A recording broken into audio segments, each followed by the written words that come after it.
Thank you. As some of you may know, my name is Zachary, and I'm so happy to be speaking to you all today about one of life's most important functions, sleep. Often enough, we don't get enough of it, and whenever we feel that we have some, we don't feel like we have enough. Now, why do you need it? Besides the feeling of how you've undoubtedly had before, where you're dead tired, you're a zombie, because you haven't had enough sleep and you're just moving through your day to go back to sleep.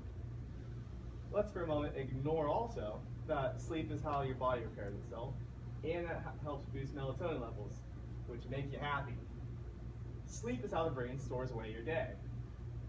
When something noticeable happens, what psychology calls a stimulus, it is recorded in the short-term memory and by the hippocampus, where it is stored later into long-term memory. Now, fun fact about short-term memory is that short-term memory is limited to about 7 groupings, whether it's 7 numbers, 7 pairings, or even 7 names. Now, long-term memory is theoretically unlimited, and it's how, when we put things in long-term memory, we encode them into our long-term memory and retrieve them later when we remember them. Long-term memory finalizes during sleep. Now, sleep has 5 stages that can be broken down into 2 categories: REM sleep and non-REM sleep. Between both parts of sleep, the whole sleep cycle occurs every 90 to 120 minutes. It may not surprise you that sleep, like brainwaves, goes in waves. The way things work with with sleep cycles, is that it will go down through the stages into the deeper sleep, rising up into REM, then repeating, going down and up to REM, and repeating throughout the night. Now, what is REM sleep?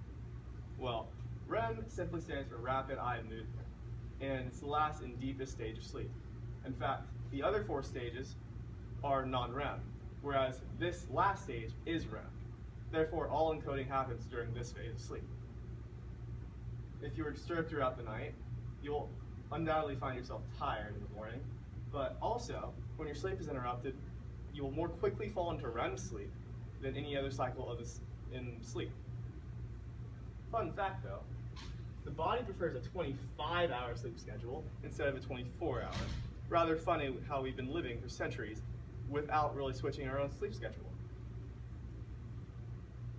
Now, what can block sleep? Well, some common obstacles found by the American Psychology Association are stress, typically job and school related, family and marriage problems, serious illness or death in the family, we've all been around there, alcohol or serious caffeine, environmental factors like light, noise, or temperature, exercise close to resting. While it may make you happier because it does boost melatonin, it will not help you get to sleep. And of course, interrupted rest. Now over here, you see a diagram of the stages of sleep and the importance based on how much each stage has. You see REM has 25% of the time, with the third stage having 25, and the resting stages function between these 2 stages along with the first stage. Now, the first stage is often the most topical and surface level stage, and is therefore the least important when getting rest. However, as you cycle through them, you'll find that you spend more time in the second and third sleep stage than REM, which tells you that encoding is not needed for the entire time of sleeping. Now, how should I get? Well, first off, both the APA and the Sleep Foundation have found that as a person ages, their desired sleep amounts tend to decrease. By the time you're around 65, most people will have a desired sleep time of around 8 hours. Only 8 hours. That's why there are all those early bird specials at those restaurants.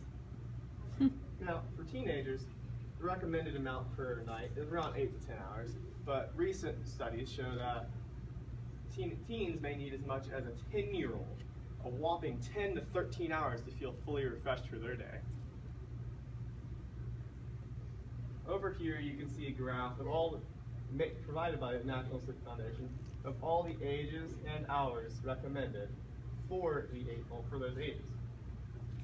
However, this chart is becoming outdated in the next 2 years. And here are some fun statistics that are actually rather depressing. There are at least 40 million Americans that suffer from over 70 different sleeping disorders. Well, that's only 12.5% on this little pie chart, but take into account that's just under 2/3 of the entire population of the United Kingdom. Another fun fact for you is that 60% of American adults report having these problems, and that 60% equals over 1.9 million people. Could you imagine how many people that would be just standing in our school's football field? Wouldn't be enough room, packed like sardines. Sadly, even children don't escape sleeping troubles. 69% report problems. Now, that seems to be population problems that are occurring from this. But why should you get more sleep? Well, you tend to become moody and apathetic when you're without it, zombie-like in some cases.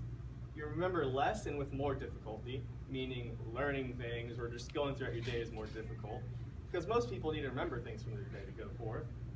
You can nod off during potentially dangerous moments, like when you're driving.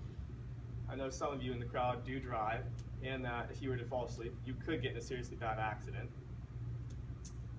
You tend to receive low grades, which most of you want to pass high school, so I know that getting bad grades does not help that out. And you generally feel worse about your day, which links back to the melatonin levels.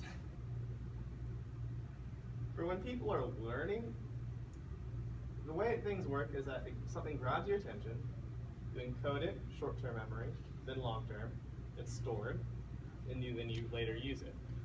Not getting enough sleep impairs learning and can impair your life.